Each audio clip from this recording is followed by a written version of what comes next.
నాక్షరం మంత్రరహితం న మూలం నౌషధం అయోగ్య పురుషః నాస్తి యోజకస్తత్ర దుర్లభః. తాత్పర్యం: నా అస్తి అక్షరం యత్ మంత్రం భవితుం న అర్హతి. నా అస్తి కచ్చిద్ మూలం యత్ ఔషధే నా ఉపయుక్తం భవతి. తథా నా కచ్చిత్ పురుషః అనుపయుక్తః అథవా అయోగ్యః భవతి. తస్మిన్ పురుషే అపి కోపి సామర్థ్యం భవతి. కింటు తస్య సామర్థ్యం జ్ఞాత్వా తస్య సమ్యక్ ఉపయోగం కర్తుం శక్నువంతః పురుషः అవిరళేన లభ్యతే.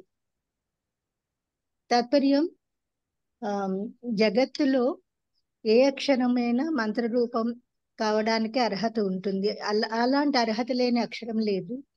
అలాగే ఏ వేరైనా ఏ మూలమైనా ఔషధంలో ఉపయోగించడానికి అర్హత ఉంటుంది. అలాంటిది లేకుండా ఉండదు. అలాగే ఏ పురుషుడు అయోగ్యుడు అని చెప్పడానికి లేదు. ఏ మానవుడు అయోగ్యుడు అని చెప్పడానికి లేదు. అతనిలో కూడా ఏదో ఒక సమర్థత ఉంటుంది. కానీ ఆ సమర్థతని వెలికి తీసి అది ఉపయుక్తంగా అతని చేత పని చేయించగలిగే సామర్థ్యం ఉన్న మనుషులు అవిరళంగా ఉంటారు. ఓం భద్రం కర్ణేభిః శృణుయామ దేవాః భద్రం పశ్యేమాక్షభిర్యజత్రాః స్థిరైరంగైస్తుష్టువాగంసస్తనూభిః వ్యశేమ దేవహితం యదాయుః. స్వస్తి న ఇంద్రో వృద్ధశ్రవాః స్వస్తి న పూషా విశ్వదేవాః స్వస్తి నస్తార్క్ష్యో అరిష్టినేమిః స్వస్తి నో బృహస్పతి దధాతుః. ఓం శాంతి శాంతి శాంతి. దీని అర్థం: ఓ దేవతలారా, మా చెవులు ఎప్పుడు శుభాన్ని వినుగాక, మా కళ్ళతో ఎప్పుడు శుభాన్నే చూచెదముగాక. మీ స్తోత్రాలను గానం చేస్తూ మాకు నియమితమైన ఆయుష్కాలన్నీ పరిపూర్ణమైన ఆరోగ్యంతో బలముతో గడిపెదముగాక. శాస్త్ర ప్రశంసితుడైన ఇంద్రుడు, సర్వజ్ఞుడైన సూర్యుడు, ఆపదల నుండి రక్షించే గరుత్మంతుడు, మా బ్రహ్మ వర్చస్సును పాలించే బృహస్పతి మాకు శాస్త్రాధ్యయనంలో సత్యానుష్ఠానంలో అభ్యుదయాన్ని ఒసగెదరుగాక. అస్తు. జిహ్వా ప్రమాదం జానీహి భోజనే భాషణేపి చ అతిభుక్తి అతివోక్తి సద్యః ప్రాణాపహారిణి. తాత్పర్యం అండి: భోజనం చేయటందును మాట్లాడటందును నాలుక ప్రమాదకారి అని తెలుసుకోవడం ముఖ్యము. అతిగా భుజించుట, అతిగా మాట్లాడుట వెంటనే ప్రాణములు తీయునంతటి ప్రమాదములు కలుగు చేయగలవు. అందువల్ల దీన్ని జాగ్రత్తగా భోజనం చేయడంలో మాట్లాడడంలో కూడా మనం దానికి తగ్గ ఇది తీసుకోవాలని తాత్పర్యం. వాచ్యా వాచ్యేః కుపితో న ప్రజానాతి కర్హిచిత్ న కార్యమస్తి క్రుద్ధస్య న వాచ్యం విద్యతే తథా. అంటే కోపమునకు లోనైన వాడు మంచి చెడ్డల విచక్షణ జ్ఞానం కోల్పోతాడు. అట్టి వానికి చేయకూడని పని, అనకూడని మాట ఉండదు. సర్పము కుబుసమును విడిచినట్లు క్రోధములో జనించిన ఉద్రేకమును ఓర్పుతో అణచుకొనినచో వాడే నిజమైన పురుషుడు. అస్తు.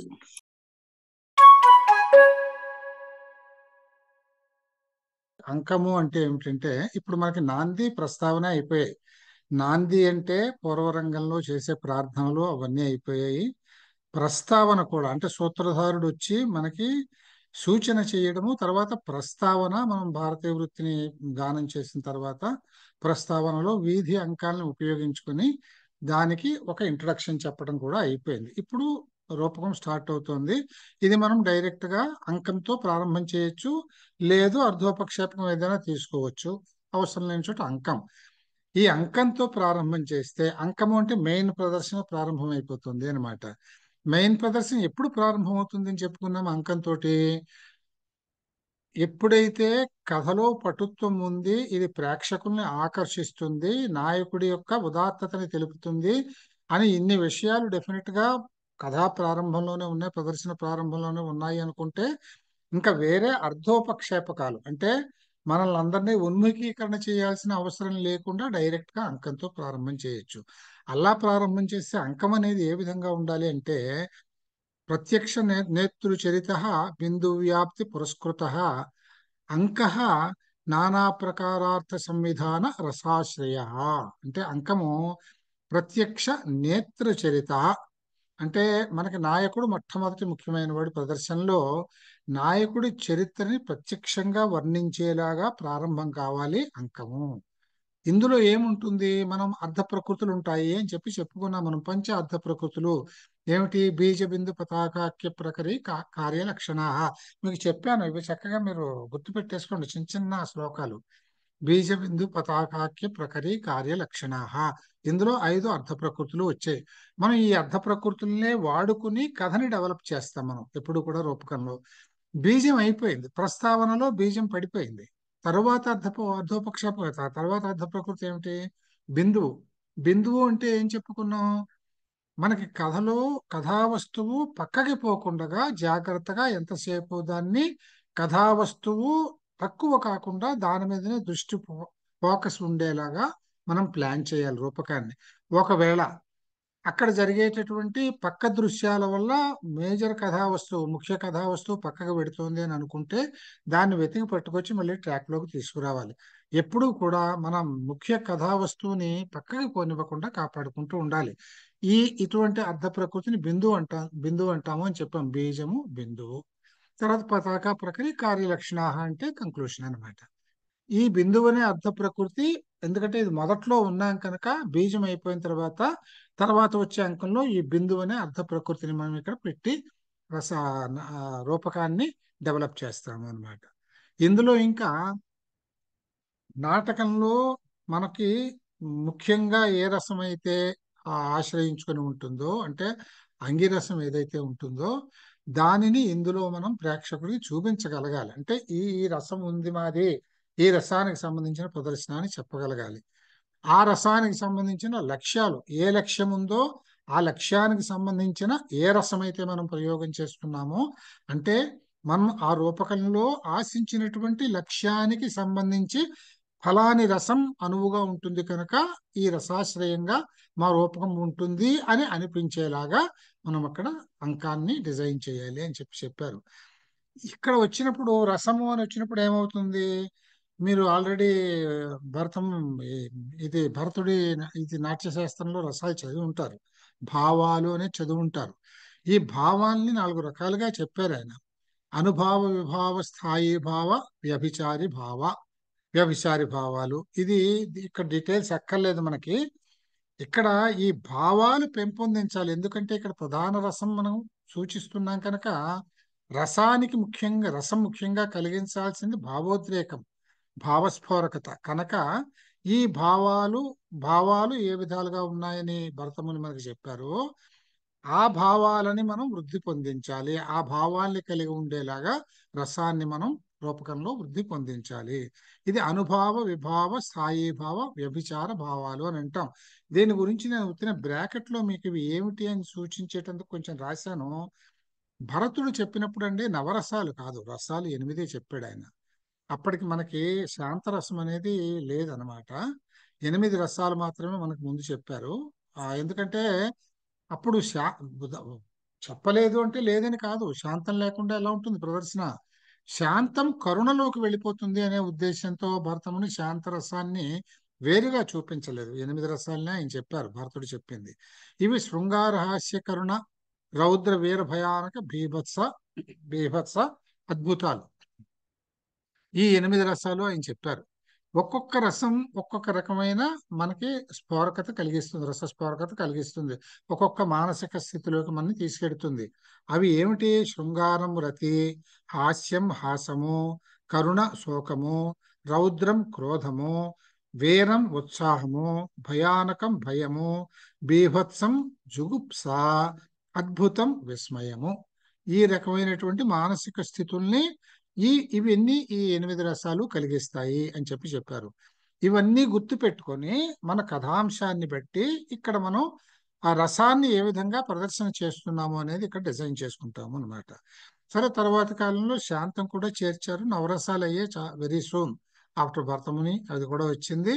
నవరసాలు అయ్యాయి అనమాట. అక్కడి నుంచి ఇంకా వేరేగా చాలా రసాలు చెప్పారు. తర్వాత 8 రసాలకి సంబంధించి 8 అనుభవాలు, ఈ మానసిక స్థితుల్ని ఇక్కడ చెప్పారు. మనకి 8 రసాలకి 8 భావాలకి సంబంధించి ఈ 8 రసాలు ఎటువంటి మానసిక స్థితుల్ని కలిగిస్తాయి అనేది 8 చూసాము. ఈ 8 మానసిక స్థితుల వలన ప్రేక్షకుడు పొందే అనుభవాలు ఎలా ఉంటాయి అని అంటే ఇవి చెప్పారు. 8కి 8 స్తభ్యత, స్వేదము అంటే ఒక్కొక్క దానికి ఇందాకట్లానే ఒక్కొక్క రసానికి సంబంధించింది ఒక్కొక్కటి అనుభవం అనమాట. స్తభ్యత, స్వేదము, రోమాంచము, స్వరభేదము, వేపనము, వైవర్ణ్యము, అశ్రువులు, ప్రళయము, ఇవన్నీ కూడా రకరకాల అనుభవాల్ని ఈ విధంగా కలిగిస్తాయి. ఈ మానసిక స్థితులు రసాల వల్ల కలిగిన మానసిక స్థితి ఈ విధమైన అనుభవాల్ని కలుగజేస్తుంది. తర్వాత విభావాలు, ఇవన్నీ కూడా అనుభావాలు. విభావాలు 2 రకాలని చెప్పారు. ఆలంబన విభావము, ఉద్దీపన విభావము. ఇది కూడా ఏమిటంటే ఆలంబన విభావము అంటే ఒకదాన్ని ఆశ్రయించుకుని వెళ్ళేది. ఉద్దీపన విభావము అని అంటే అక్కడ భావాన్ని మరింత పెంపొందింపజేసేది. 1 సెకండ్ అండి. విభావాలు 2 రకాలు, ఆలంబన విభావం, ఉద్దీపన విభావం. వ్యభిచార భావాల్ని 33 రకాలుగా చెప్పారు. సరే, ఈ డీటెయిల్స్ అన్ని ఇక్కడ మనకు అవసరం లేదు. నాటకంలో మనం అంకంలో ఏ విధంగా ప్రదర్శన చేయాలి, అంకము అనే దాంట్లో ఏ ఏ అంశాలు ఉంటాయి అని చెప్పుకునేందుకు మాత్రమే వీటిని మెన్షన్ చేసుకున్నాం అనమాట. ఇంతవరకు రాస్తే సరిపోతుంది. ఏమని, అంగిరసాన్ని అంటే మన రూపకంలో ఉన్న ప్రధాన రసాన్ని అనుభావ విభావ స్థాయి భావ వ్యభిచార భావాదుల చేత వృద్ధి పొందించాలి అని రాస్తే సరిపోతుంది. ఇది ఏమిటి అనే దానికి ఉత్తినే ఇక్కడ చూపించాను. ఈ డీటెయిల్స్ మీరు బహుశా భరతనాట్య శాస్త్రంలో చదివి ఉంటారు అనుకుంటున్నాను నేను. ఒకటి. తర్వాత ఇక్కడ ఇంకొక విషయం ఏమిటంటే ఇక్కడ ఎప్పుడు కూడా కథలో కథావస్తువు చాలా ముఖ్యమైనదే, అందులో రసస్పారకత కలగడం కూడా ముఖ్యమైనదే. కథావస్తువు పండాలి అంటే రసానుభూతి కలగాల్సిందే. రసానుభూతి కలగకపోతే నాటకం ఫెయిల్ అయిపోయినట్లే. రసానుభూతి కలగాలి, కథాంశం బాగుండాలి. ఈ రెండు కూడితేనే మనకి ప్రదర్శన మంచి యోగ్యమైనటువంటి ప్రదర్శన అవుతుంది. అయితే మంచి కథాంశం ఉంటే మంచి రసము ఉంటే రెండు చాలా ఇంట్రెస్టింగ్ గా ఉంటాయి. కనుక ఇక్కడ రసానికి ఆధిక్యత వచ్చేసి అంటే పూర్తిగా రసస్పారకంగా అందులో మునిగిపోయి అసలు కథా వస్తువు పక్కన పడిపోకూడదు, మరుగైపోకూడదు. అదే విధంగా కథ మంచి పట్టుత్వంతో నడుస్తూ ఉన్నప్పుడు ఆ కథ ఆధిక్యతని పొంది రసం అనేది కనిపించకుండా పోకూడదు. రెండు కూడా సమపాళ్లలో నడుస్తూ రెండూ కలిసి పెడుతూ ఉండాలి. అటు కథ కూడా ప్రేక్షకుడి మనస్సుకి హత్తుకుంటూ ఉండాలి, ఇంకొక పక్కనే హృదయాన్ని రంజింపజేస్తూ ఉండాలి అక్కడ ప్రదర్శిస్తున్నటువంటి రసము అని. అంచేత ఇది ఇక్కడ చెప్పారు. నాచ అతిరసత వస్తు దూరం విచ్ఛిన్నతా నయేత్ రసం వాన తిరోదధ్యాద్ వస్తువలంకార లక్షణై అని చెప్పారంటే రసాధిక్యత వల్ల కథావస్తువు పక్కన పడిపోకూడదు, అలాగే కథావస్తువు యొక్క ఆధిక్యత వలన రెండూ బాగుంటాయి అంటే రెండూ బాగుంటూ రెండు కలిసికట్టుగా నడవాలి, ఒకదాన్ని ఒకటి డామినేట్ చేయకూడదు. దీని ఆధిక్యత కథావస్తువు ఆధిక్యత రసాన్ని హీనపరచకూడదు అని చెప్పారు. తర్వాత సాధారణంగా నాటకంలో ఏ రసాలని ఉపయోగిస్తారు అని అంటే అది చెప్పారు. ఏ రసం వాడతాము ఇక్కడ చూడండి, వరుసగా ఎలా చెప్పుకొస్తున్నారో. ముందు నాయకుడు గురించి చెప్పాడు, తర్వాత కథావస్తువు ఏముండాలి అని చెప్పాడు, ఆ తర్వాత ఏమో అంకం ఎలా ఉంటుంది, ఇప్పుడు రసం ఎలా, ఏ రసాలు వాడాలి నాటకంలో ముఖ్యంగా వాడే రసాలు ఏమిటి. ఇదేమిటి, ఏకో రస అంగీకర్తవ్యో వీర శృంగార ఏవవా అంటే ఒక రసం అంగిరసంగా ఉంటుంది, అది వీరంగాని శృంగారంగాని అయి ఉంటుంది నాటకంలో. ఎందుకంటే మీరు ఒకటి గుర్తుపెట్టుకోవాలి, వీరం శృంగారం అని ఎందుకన్నామంటే నాటకంలో నాయకుడు ఎవరు ఉంటారని చెప్పుకున్నాం మనం, దాన్ని బట్టి రసం ఉంటుంది. ఏమనుకున్నాం, దేవతలు లేకపోతే క్షత్రియులు లేకపోతే ఉన్నత కులజులు ఇలాంటి వాళ్ళని చెప్పాం కదా, వీళ్ళకి సంబంధించినవి సాధారణంగా నాటకంలో శృంగారం వీరం వాడతాం కనుక రాజాధిరాజులు వాళ్ళ కథలు వస్తే అక్కడ వీర రసం ఉంటుంది. ఇంకా మిగతా నాయకులు, ఆ నాయకుడిని కూడా మనం చెప్పుకున్నాం కదా, ఆ ధీరో ధీరోదాత్తుడు నాయకుడు ఉంటాడు. ధీరోదాత్తుడు అంటే శృంగార నాయకుడు. అంచేత ఈ శృంగారం గాని వీరం గాని ముఖ్యమైనటువంటి రసాలుగా ఉంటూ అంగమన్యే రసాహ సర్వే కుర్యా నిర్వహణ అద్భుతం. నిర్వహణే అద్భుతం అంటే మిగతా రసాలన్నీ కూడా ఎప్పుడూ కూడా ఒక ప్రదర్శనలో అన్ని రసాలు ఉండాలి. ముఖ్య రసం ప్రధాన రసం ఒకటి ఉన్నప్పటికీ మిగతా రసాలు మనకి కొంత డైవర్షన్ కూడా ఉండాలి కదా. సీరియస్ గా నడుస్తూ ఉంటుందండి ఒక కరణలోనో, ఏడుస్తూ కూర్చోకూడదుగా. మనకు అందుకనే మనం నాటకాలని సినిమాలని కూడా మనం చూస్తే కూడా ఇవన్నీ ఈజీగా అర్థమైపోతాయి. చాలా సీరియస్ సన్నివేశం అయిపోగానే అక్కడ కమెడియన్ వస్తాడు వెనకాల, అక్కడ హాస్యరసాన్ని పెడతారు, లేకపోతే ఒక శృంగారాన్ని పెడతారు, లేకపోతే భయంకరమైన దాని తర్వాత ఎంతో సాత్వికమైనటువంటి ఒక ప్రదర్శన, ఇట్లా మనం కూరుస్తాం. అంచేత నాటకంలో ప్రధాన రసాలు వీరంగాని శృంగారంగానే ఉంటుండగా మిగిలిన రసాల్ని అంగరసాలుగా అంటే వీటికి ఉపకారక రసాలుగా వాటిని కూడా మనం ఉపయోగిస్తాము. అయితే నిర్వహణే అద్భుతం. నిర్వహణ అంటే లాస్ట్ ఇది లాస్ట్ అర్ధ ప్రకృతి. నిర్వహణ అంటే కంక్లూజన్ చెప్పడం. కంక్లూజన్ మాత్రం అద్భుత రసంలో ఉండాలి. అద్భుతం అంటే ఏమిటండి? ఆశ్చర్యకరం.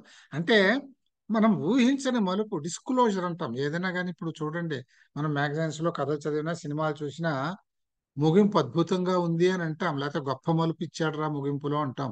అంటే అది ఒక్కసారిగా మనకు ఆశ్చర్యం కలిగించేలాగనో అద్భుతం అనిపించేలాగనో ఉండాలి.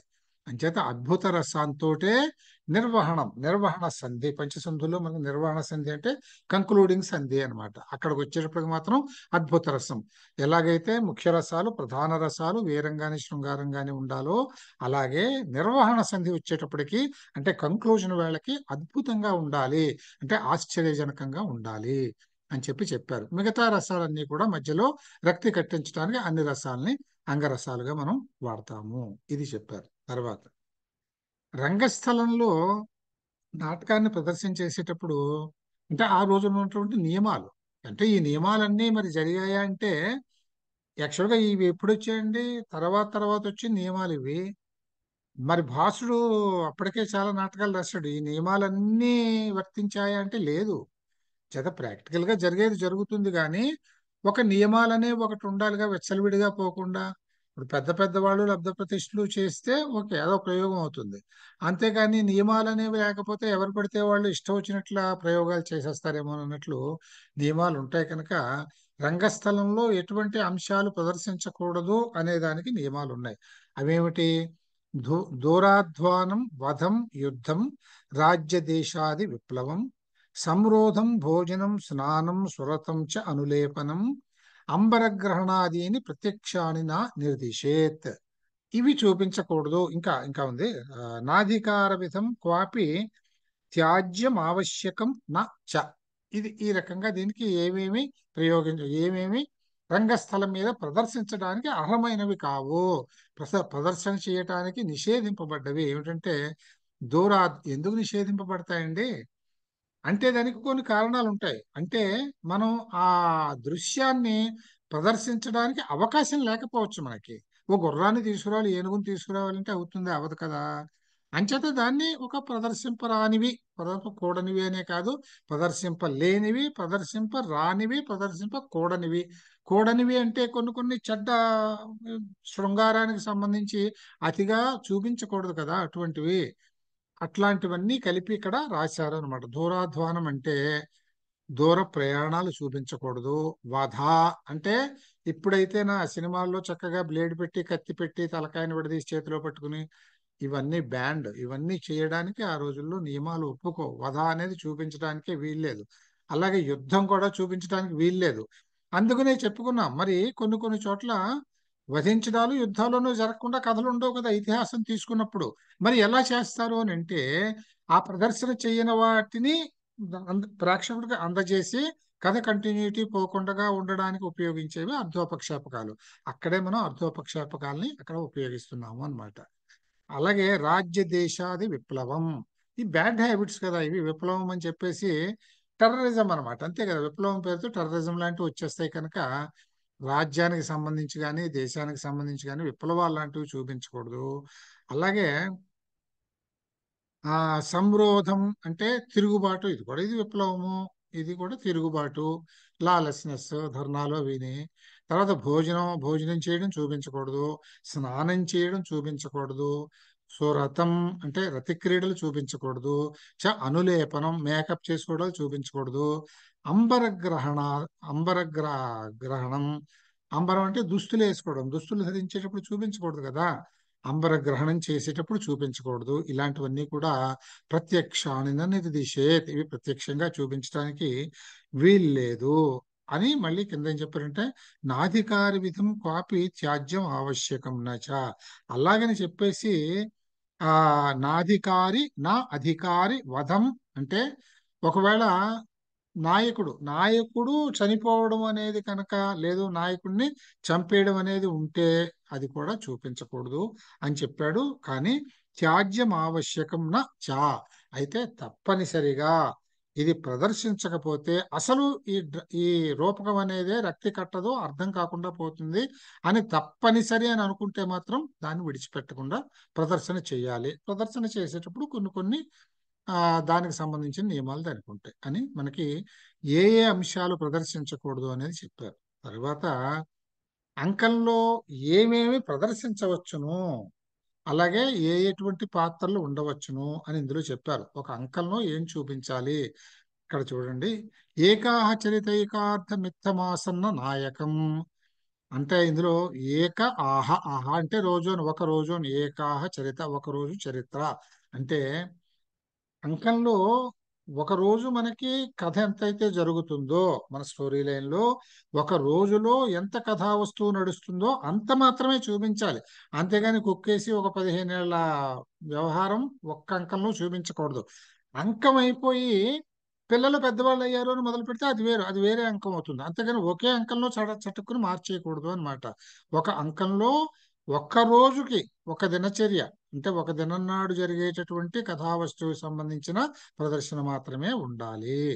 అలాగే ఈ కథావస్తువు ద్వారా మనం ఏదైతే లక్షణాన్ని సాధించాలని పెట్టుకున్నామో అది ఒక్కటే ఉండాలి. 4 లక్షణాలు పెట్టేస్తే కన్ఫ్యూజన్ వచ్చేస్తుంది, దేనికి ఎవరు పనిచేస్తున్నారో తెలియకుండా పోతుంది. ఇటువంటి ఒక రూపక భేదం ఉంది, తర్వాత చదువుతాం మనం. నాటకంలో మాత్రం ఒక లక్షణం అంటే ఒక అంకంలో ఒక రోజుకు సంబంధించిన కథ మాత్రమే ఉండాలి, ఒక లక్షణాన్ని మాత్రమే సాధించాలి.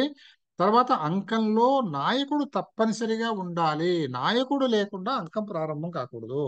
నాయకుడు ముఖ్యుడు ప్రదర్శనకి, అందుకని నాయకుడు తప్పకుండా ఉండాలి. నాయకుడు కాకుండా 3 లేదా 4 పాత్రధారులు, ఒక నాయకుడితో కాదుగా. ఒక రూపకము అన్నాక వేరే పాత్రలు ఉంటారు. ఎంతమంది ఉండొచ్చును, 3, 4 ఉండాలి. అంతేగాని 50 మందిని పెట్టి మొదలు పెట్టడమే దొమ్మి కింద తయారు చేయకూడదు రంగస్థలాన్ని. చక్కగా నాయకుడు తప్పనిసరిగా ఉండాలి. ఒక సింపుల్ గా ఒక 3, 4 ముఖ్యమైన పాత్రలతోటి చాలా జాగ్రత్తగా ప్రారంభం చేయాలి. తర్వాత అంకం అయిపోయిన తర్వాత, అంకం పూర్తయిన తర్వాత కట్టెను వేసేస్తారు కదా, అప్పుడు వీళ్ళందరూ వెళ్ళిపోవాలి, కట్టెను మూసేస్తారు. తర్వాత మరొక అంకం ప్రారంభం అవుతుంది. అంకము అంటే సీన్ అన్నమాట. మనం ఎన్ని చాప్టర్స్ కింద, ఎన్ని సీన్స్ కింద విడగొడతామో ఎన్ని అంకాలు అని అంటాం దాన్ని. ఇది చెప్పారు. ఇప్పుడు అంకంలో ఏముండాలి, ఒక అంకంలో ఏముండాలి, ఎంతమంది పాత్రలు ఉండాలి, వీటి గురించి మనం కథావస్తువు ఎలా ఉండాలి, ఎంత ఉండాలి, ఇది మనం చెప్పాడు. తర్వాత ఒక నాటకంలో అంకాలు ఎన్ని ఉండాలి అంటే మనం మరీ ఏదో 30 అంకాలు పెట్టి 6 గంటల పాటు ప్రదర్శన చేస్తానంటే కుదరదు కదా. అందుకని ఒక నాటకము అనే దాని లక్షణంలో అంకాలు ఎన్ని ఉండాలి అంటే ఏం చెప్పారు అని అంటే పతాకా స్థానకాన్యత్ర బిందురంతే చ బీజవత్ ఏవమంకా ప్రకర్తవ్యాః ప్రవేశాది పురస్కృతాః పంచాంకమేతదవరం దశాంకం నాటకం పరం. పంచాంకం ఏతత్ అవరం దశాంకం నాటకం పరం అంటే ఒక నాటకంలో పతాకాలు ఉండాలి. మనం నాటకంలో తప్పనిసరిగా పతాకం ప్రకరే అని చెప్పుకున్నాం కదండి. అంటే ఒక రూపకాన్ని కూడా మొత్తం లక్షణాలు నాటకంలో ఉంటాయి. ఇప్పుడు మనం నాటకం గురించి చదువుతున్నాం కనుక అంచేత పతాకం ఉండాలి, ప్రకరి ఉండాలి. చివరిలో బిందువు బీజంతో సమానంగా ఉండాలి. బిందువు అనేటువంటి బిందువు అంటే ఏమిటి, పక్కన పడిపోయిన కథా వస్తువుని తిరిగి వెతికి తీసుకురావడం. అది ఏది ఉండాలి, బీజాన్ని మనం ప్రదర్శన చేసినప్పుడు, బీజాన్ని ఇంట్రొడక్షన్ చేసినప్పుడు ఆ కథావస్తువుకి బీజం ఏదైతే చూపించామో ఆ బీజాన్నే మనం పట్టుకుని వెడుతూ ఉండాలి. కానీ మనం బిందువుకి వచ్చేటప్పటికి, అంటే ముఖ్యాంశం పక్కన పడిపోతే వెతికేటప్పుడు ఈ బీజాన్ని విడిచిపెట్టి ఇంకొక విషయం రాకూడదు అక్కడ. ఈ బీజంలో ఏ విషయాన్ని అయితే మనం సూచన చేశామో అదే విషయం బిందువులో కూడా రావాలి. బీజము బిందువు సమానంగా ఉండాలి.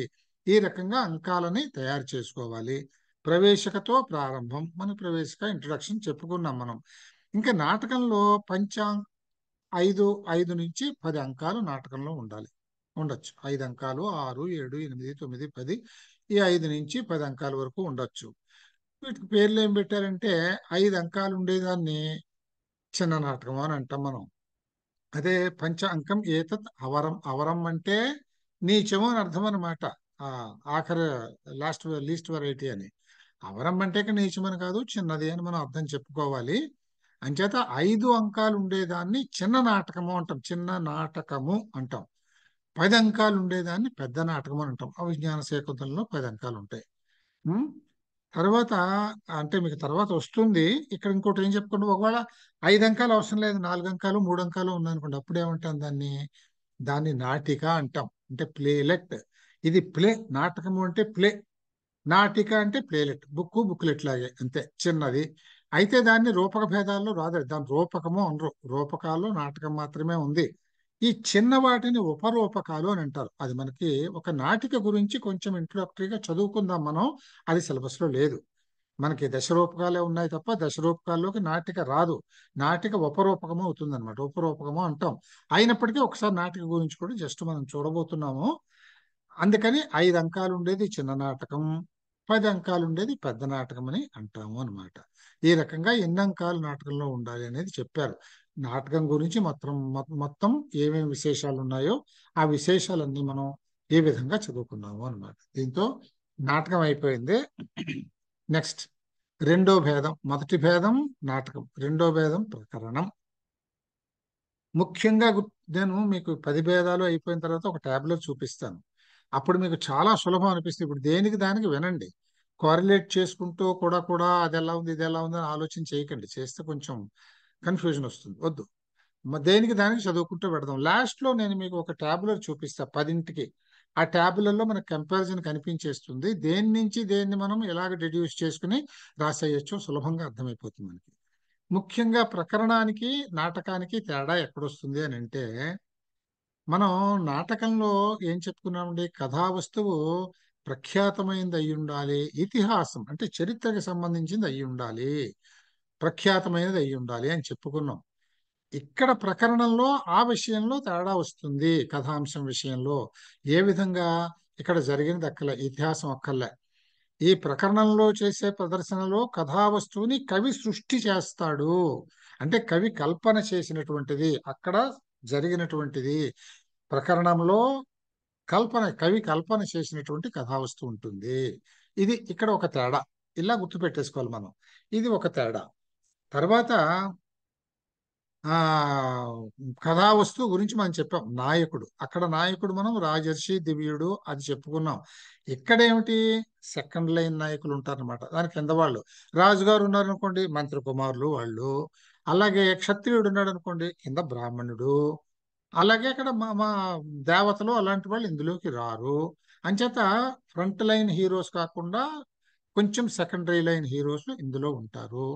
ఇది దీనికి సంబంధించినటువంటిది. ఇంకా మిగతా విషయాల్లో, రసం విషయంలో కానీ మిగతా విషయాల్లో ఈ 1-2 విషయాలు తప్పిస్తే ప్రముఖంగా మిగతావన్నీ నాటకానికి ఏ లక్షణాలు ఉన్నాయో ప్రకరణానికి కూడా అవే లక్షణాలు ఉన్నాయి. దానిలాగానే ఇక్కడ కూడా 5 నుండి 10 అంకాలు దాకా ఉండవచ్చును. ఇప్పుడు కొంచెం అంటే మీకు జనరల్గా దానికి దీనికి తేడా ఎక్కడ వస్తుంది అనేది నాయకుడి విషయంలో వస్తుంది, నాయిక విషయంలో వస్తుంది. మనకు నాటకం విషయంలో నాయకుడికే ఫోకస్, నాయకు గురించి మాట్లాడట్లేదు. ఎప్పుడు కూడా ఉదాత్తమైన నాయికే ఉంటుంది నాటకంలో. ఇక్కడ తేడా ఉండొచ్చు మళ్ళీ, ఎందుకంటే ఇది కల్పిత కథ. కల్పిత కథలో ఉండే వాళ్ళందరూ ఉదాత్తమైనటువంటి వాళ్ళు ఉండక్కర్లేదు ఇక్కడ. అంచేత నాయికల్లో వేరే తరహా మనుషులు కూడా ఉండొచ్చును. అంచేత ఇక్కడ నాయకుల్లో తేడా వస్తుంది, నాయకుడిలో తేడా వస్తుంది, అలాగే కథాంశంలో తేడా వచ్చింది. మిగతావన్నీ ఇంచుమించుగా నాటకం ఎలా ఉంటాయో ఇవి. మిగతావన్నీ అంటే ఏమిటండి, అర్ధ ప్రకృతులు వాడాం మనము. తర్వాత అర్ధోపక్షేపకాలు వాడాము, అవన్నీ ఇక్కడ కూడా వాడతాము. పతాకము, ప్రకరి అవసరం అనుకుంటే వాడచ్చు, అవి కూడా లేకపోతే లేదు, అది వాడుకోవచ్చును. తర్వాత సంధులు, పంచసంధులు అక్కడ వాడినట్లే ఇక్కడ కూడా సంధులు వాడతాము. ఈ విధంగా ఇక్కడ మనం ప్రకరణానికి లక్షణాలు చెప్పారు. ఇక్కడ ఒక్కసారి నేను చాలా సింపుల్ గానే రాశాను, మీకు ఇది టెక్స్ట్ లో ఉంది కనుక ఒక్కసారి ఇది చదువుదామని రాశాను. మీరు ఎగ్జామినేషన్ లో ఇది అక్కర్లేదు, ఇది గుర్తు పెట్టుకొని రాసేస్తే సరిపోతుంది. ఇవి ఏ ఏ పాయింట్స్ రాయాలి అనేది మీకు ట్యాబ్లెట్ చూసినప్పుడు ఈజీగా గుర్తుండిపోతుంది, ఏమి ఇబ్బంది పడక్కర్లేదు. తర్వాత అథ ప్రకరణే, ఇంకా ప్రకరణంలో వృత్తం ఉత్పాద్యం, వృత్తము అంటే కథావస్తువు, ఉత్పాద్యం కల్పన చేయబడినది, లోక సంశ్రయం లోకాన్ని ఆధారపడి చేసినది. కల్పన ఎప్పుడు చేస్తామండి? మనం ఇప్పుడు సినిమాలు, మన సమాజంలో జరిగే దుర్మార్గాలు చూపిస్తాము, లేదు సమాజంలో జరిగే సేవలు, సాంఘిక సేవ, సంఘ సేవ అవి చూపించచ్చును. ఏదైనా కానీ సమాజంలో నుంచి తీసుకుంటాం, లోకం మీద ఆధారపడినటువంటి వస్తువుని తీసుకొని దాన్ని ఒక కథ కింద మలిచి మనకు ప్రదర్శన చేస్తారు. ఇది ప్రకరణం, కల్పిత కథ. వృత్తం ఉత్పాద్యం లోక సంశయం. ఇక్కడ నాయకులు ఎవరుంటారు? అమాత్య విప్రవణిజం ఏకం, అమాత్యుడు అంటే మంత్రి, విప్రుడు అంటే బ్రాహ్మణుడు. వరుసగా చూడండి, అన్ని తక్కువ, రాజుగారి బదులు మంత్రి గారు, క్షత్రియుడి బదులు బ్రాహ్మణుడు, అలాగే వణిజం అంటే వ్యాపారస్తుడు. వీళ్ళల్లో ఎవరో ఒకడు కుర్యాత్ చ నాయకం, వీళ్ళల్లో ఎవరో ఒకళ్ళు నాయకులుగా ఉంటారు. ఇంకా నాయకుడి లక్షణం ఏమిటి? ధీర ప్రశాంతుడు. ఇందాక అక్కడేం చెప్పుకున్నాం మనం? ధీరోదాత్తుడు అని చెప్పుకున్నాం. ఇక్కడ ధీర ప్రశాంతుడు. సాపాయం ధర్మకామార్థ తత్పరం. సాపాయం స అపాయం అంటే ధీర ప్రశాంతుడు అంటే ఎవరంటే ఇతను అపాయంతో కూడిన సాహసాలు అంటే చేయడానికి కూడా వెనుకాడని ధైర్యం కలిగినటువంటి వాడు, ఆయన ధీర ప్రశాంతుడు. ధీరుడు ప్రశాంతుడు, ధీర ప్రశాంతుడు. సా అపాయం అపాయంతో కూడినటువంటి పనులను కూడా చేయడానికి జంకని వాడు. ధర్మకామార్థ తత్పరం అంటే ధార్మికంగా అంటే ధర్మబద్ధంగా నడుచుకునేవాడు. ధర్మకామంతో కూడి ఉన్నవాడు. కామం అందరికీ ఉంటుంది, కామాన్ని ఉండకూడదు అని ఎవరు చెప్పలేదు. కామము అంటే కోరిక అని మాత్రమే అర్థం అండి. కోరికలు ఉండొచ్చు, కానీ అవి ధర్మబద్ధమైనవి ఉండాలి. అధర్మబద్ధమైనటువంటి కోరికలు ఉండకూడదు. ఇవి ఉంటాయి. ఇవి ఇలా ఉంటుండగా ఇవి మాత్రం తేడాలు చెప్పగా, శేషం మిగిలినవన్నీ కూడా నాటకవత్, నాటకము వలెనే సంధి ప్రవేశక రసాధికం. సంధులు వాడాలి. పంచసంధులు మనం చెప్పుకున్నాం కదా, ముఖ సంధి, ప్రతిముఖ సంధి, ఈ 5 సంధులు, లాస్ట్ నిర్వహణ సంధి, అవమర్శ సంధి, 5 సంధులు వాడతాము. ప్రవేశక రసాధికం, ప్రవేశకం వాడతాము. ప్రవేశకం అంటే ఇంట్రడక్షన్, ఆముఖం వాడతాము. నాటకంలో కూడా వాడతాము. నాటకం వల్లనే, అందుకే శేషం నాటకవదేవా, నాటకవత్ ఏవా. రసాధికం, రసాలు కూడా అక్కడలాగానే వాడతాము. కాకపోతే అక్కడ మనకి నాయిక గురించి ప్రత్యేకంగా నాటకంలో చెప్పుకోలేదు, ఇక్కడ చెప్పారు. ఏమని? నాయికాతు ద్విధా నేతు కులస్త్రీ. కులస్త్రీ అంటే మంచి కులంలో పుట్టినటువంటి స్త్రీ నాయికగా ఉండవచ్చును. లేదు గణిక, గణిక అంటే వేశ్య, అంటే ఒక కులస్త్రీ అయినా నాయికగా ఉండవచ్చును. గణిక అయినా అంటే ఒక వేశ్య వృత్తిలో ఉన్నటువంటి అమ్మాయి అయినా నాయికగా ఉండవచ్చును. ఆ విధంగా నాయికాతు ద్విధా అని చెప్పారు. క్వచిత్ ఏకైవ కులజా వేశ్య. అయితే ఈ ప్రకరణం అనేది 3 విధాలుగా 3 భేదాలు చెప్పారు. ఎటువంటి భేదాలు అని అంటే, కులజ అంటే మంచి సత్కులజ నాయికగా ఉన్నటువంటి డ్రామాలు ఉంటాయి. అలాగే లేదు ఒక గణిక, ఒక వేశ్య నాయికగా ఉన్నటువంటి నాటకాలు ఉండొచ్చును. ఒకచో ఈ 2 రకాల నాయకులు ఉండొచ్చును, ఒక నాయికే ఉండాలని కూడా లేదు. ఇది కల్పిత పాత్రలు, కల్పిత కథ కదా. సో ఈ ఇద్దరూ కలిసి ఉండేటటువంటి కూడా ఉండొచ్చు. అంచేత 3 రకాలుగా ప్రకరణంలో నాయికలకి సంబంధించి 3 భేదాలని చెప్పారు. ఏమిటది? కులజాభ్యంతర బాహ్య వైశ్య నా అతిక్రమో అనయ ఆభి ప్రకరణం త్రేధ సంకీర్ణ ధూర్త సంకులం. దీన్ని ఏం చెప్పారు? శుద్ధ ప్రకరణాలు అంటే 2 రకాల శుద్ధ ప్రకరణాలు. అంటే కులజ అయినా ఉండొచ్చు, మంచి సత్కులజ స్త్రీ అయినా నాయికగా ఉండేది, ఒకటి శుద్ధ ప్రకరణం అంటాము. ఇంకొకటి వేశ్య మాత్రమే నాయికగా ఉండేది, అది కూడా శుద్ధ ప్రకరణమే. అంటే ఒక నాయిక, ఒక తరహా నాయిక, ఇద్దరూ కలిసి ఉండేదాన్ని సంకీర్ణ ప్రకరణము అని అంటాం. ఈ రకంగా 3 రకాలుగా చెప్పారు ప్రకరణాన్ని. కనుక ఇదంతా నేను మీకు చదువుతూనే ఇందులో ఉన్న అర్థాన్ని కూడా చెప్పేశాను. అదే కింద మనం రాశాము అన్నమాట. ప్రకరణమందు వృత్తము కవి కల్పితము లోక సంశ్రయము. ఇక్కడ కవి కల్పిస్తాడు, లోకరీతుల మీద ఆధారపడినటువంటి వస్తువుని తీసుకుంటాడు, గ్రహిస్తాడు. నాయకుడు విప్రుడు గాని అమాత్యుడు గాని వణిజుడు గాని, మీరు కంపారిజన్ చేసుకుంటూ ఉండండి. విప్రుడు అని అంటే ఇక్కడ అమాత్యుడు అంటే అక్కడ రాజు, ఇక్కడ మంత్రి, అక్కడ క్షత్రియుడు, ఇక్కడ బ్రాహ్మణుడు, లేదు ఒక వ్యాపారస్తుడు, అక్కడ దివ్యులు, అవన్నీ చెప్పాం మనం రాజర్షులు అని. ఇక్కడ ఒక వ్యాపారస్తుడు అంటే ఒక వైశ్యుడు, వీళ్ళెవరైనా ఉండొచ్చును. నాయకుడు ధీరశాంతుడై అపాయంతో కూడుకున్న ధర్మార్థ కామములందు ఆసక్తి గలవానిగా ఉండును. ఇది మనం చెప్పుకున్నాం. దీనికి ఉదాహరణ చూడండి. విప్రనాయకము. విప్రనాయకము అని అంటే చూడండి, మృచ్ఛకటికము. విప్రనాయకము అంటే మృచ్ఛకటికం నాట ప్రకరణంలో అలవాటు చెప్పుడు మనం అన్నింటికీ నాటకం అంటాం అనకూడదు. మృచ్ఛకటికం అనేది ప్రకరణం అంటే రూపక భేదాల లక్షణాలను బట్టి అది ప్రకరణం అనే నాటకం అనకూడదు. మృచ్ఛకటికం ఒక ప్రకరణం. ఇది విప్రనాయకం అంటే అర్థం ఏమిటండి? ఇందులో విప్రుడు అంటే ఒక బ్రాహ్మణుడు నాయకుడుగా ఉన్నటువంటి ప్రకరణానికి ఉదాహరణ మృచ్ఛకటికము. తర్వాత అమాత్య నాయకము, ఒక మంత్రి నాయకుడుగా ఉన్నటువంటి ప్రకరణానికి ఉదాహరణగా మాలతీ మాధవాన్ని చెప్పారు. అలాగే వణిజా నాయకము అంటే ఒక వణిజుడు, వ్యాపారస్తుడు, వైశ్యుడు, ఒక ఆయన నాయకుడుగా ఉండేటటువంటి ప్రకరణానికి ఉదాహరణగా పుష్పభూషితాన్ని చెప్పారు అన్నమాట. ఇవి తప్ప మిగిలిన అన్ని విషయాల్లోనూ డ్రామాకి అంటే నాటకానికి ప్రకరణానికి తేడా లేదు. సంధి, ప్రవేశకము, రసాదులు ఇవన్నీ కూడా నాటకంలో ఎలా ఉన్నాయో కూడా ఇక్కడ అలాగే ఉంటుంది. ఇందులో అంగిరసం ముఖ్యంగా శృంగారం ఉంటుంది. అక్కడ శృంగారం గాని వీరం గాని ఉంటుంది. ఇక్కడ వీరుడు లేడు కదా, ఉండేది వ్యాపారస్తుడును, బ్రాహ్మడును, మంత్రిపుత్రుడును. సెకండ్ లైన్ హీరోస్ కనుక ఇక్కడ వీరం ఉండదు. ఇక్కడ ముఖ్యంగా శృంగారం ఉంటుంది. ప్రధానంగా శృంగారం అంగిరసంగా ఉంటుంది, మిగిలినవన్నీ అంగరసాలుగా ఉంటాయి. నాయిక కొన్నిట కులజగాను కులస్త్రీగాను అంటే పవిత్రమైనటువంటి క్యారెక్టరు, ఇంకొన్నిట్ల వేశ్యగాను. ఇప్పుడు యాక్చువల్గా మృచ్ఛకటికంలో నాయిక ఇద్దరు ఉన్నారు, అది రెండు ఉన్నది సంకీర్ణంలోకి వస్తుంది. నాయిక వేశ్య కూడా ఉంటుంది. అందులో అసలు మెయిన్ హీరోయిన్ చెప్పాలి అని అంటే ధూతాంబ అని ఆవిడ ఈ విప్రుడి చారుదత్తుడు అనుకుంటాను, చారుదత్తుడు ఎస్, అతనికి వైఫ్ అన్నమాట ఆవిడేమో కులస్త్రీ. ఈ వసంతసేనేమో ఈమె నాయిక, ఈమె వేశ్యాస్త్రీ. కానీ ఫుల్లీ క్యారెక్టర్ఫుల్. ఆ అమ్మాయి ఆ వృత్తిలోకి వెళ్ళదు, తల్లితో పోట్లాడి వృత్తిలోకి వెళ్ళదు. చాలా బాగుంటుంది ఈ ప్రకరణం. అంటే మీకు తెలిసే ఉండొచ్చేమో, తెలియకపోతే సరదాగా చదవండి, చాలా బాగుంటుంది అది ప్రకరణం. తర్వాత కొన్నిట కులజగా, కొన్నిట వేశ్య, కొన్నిట కులస్త్రీ, వేశ్యలు ఇరువురు నాయకులుగా ఉండొచ్చును. ఈ విధంగా నాయకుని బట్టి ప్రకరణం 3 విధాలు. మొదటి 2 శుద్ధం. శుద్ధము అంటే ఒక రకమైనటువంటి నాయిక ఉన్నది. మనం ముందే చెప్తున్నాం, నాయికని బట్టి ప్రకరణం 3 విధాలు అంటే విత్ రెఫరెన్స్ టు హీరోయిన్ అన్నమాట. ఇక్కడ ఈ క్లాసిఫికేషన్. మొదటి 2 శుద్ధం అంటే ఉంటే కులస్త్రీ ఉంది, లేకపోతే వేశ్య ఉంది. మూడో దాంట్లో వీళ్ళిద్దరూ కలిపి ఉంటారు, అందుకని దీన్ని సంకీర్ణము అని అంటాం.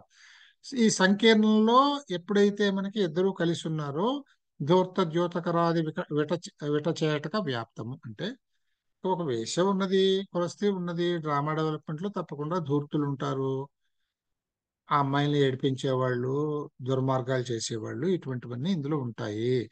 ఇందులో మీకు ఉదాహరణకి ఏం చూపించారంటే కులస్త్రీ నాయికగా ఉండేదానికి పుష్పభూషితము చూపించాడు, వేశ్య నాయికగా ఉన్నది రంగవృత్తము. ఈ రెండు కూడా శుద్ధ ప్రకరణాలు. మృచ్ఛకటికంలో ఇద్దరు ఉన్నారు, ఇది అంచేత ఇది సంకీర్ణం అవుతుంది అన్నమాట. ఈ రకంగా ప్రకరణాన్ని గురించి చెప్పారు. ఆ లక్ష్యతే నాటికాప్యత్ర సంకీర్ణస్య నివృత్తయే అంటే ఇక్కడ ఈ నాటికలో ఉన్న గొప్పతనం ఏంటంటే ఇది నాటకంతోనూ ప్రకరణంతోనూ రెండిటితోనూ సంబంధం కలిగి ఉంది. అంటే దీనికి ప్రత్యేకంగా నాటకం లాంటి నియమం అని లేదు, ప్రకరణం లాంటి నియమం అని లేదు. నియమం అంటే నా కథా వస్తువుకి కానీ నాయకుడికి కానీ వీటికి సంబంధించిన రసాలకు కానీ సంబంధించినటువంటిది. అలాగో ఇలాగో ఉండాలని లేదు, ఏదైనా ఉండొచ్చు, రెండింటితోనే సంబంధం ఉంటుంది దీనికి.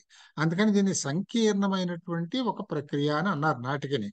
ఇక్కడ నాటిక యందు వస్తువు చూడండి, నాటికలో వస్తువు ప్రకరణం వలె కల్పితం, అంతేగాని నాటకంలాగా ఇతిహాసం కాదు. ఇక్కడ నాయకుడు ఇక్కడ ఏమిటి, ఇక్కడ వణిజ విప్ర ఆ అమాత్యులు ఉంటే ప్రకరణంలో ఇక్కడ నాయకుడు రాజు, అంటే ఇక్కడ నాటకంలో ఉన్న నాయకుడు వచ్చాడు ఇక్కడికి.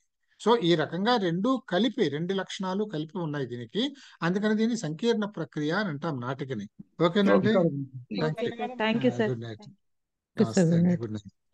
గుడ్ నైట్, వెరీ గుడ్, మంచిదండి, thank you, good night, okay sir, Bye. Good night. Good night sir. నమస్తే థ్యాంక్ యూ సార్. నమస్తే.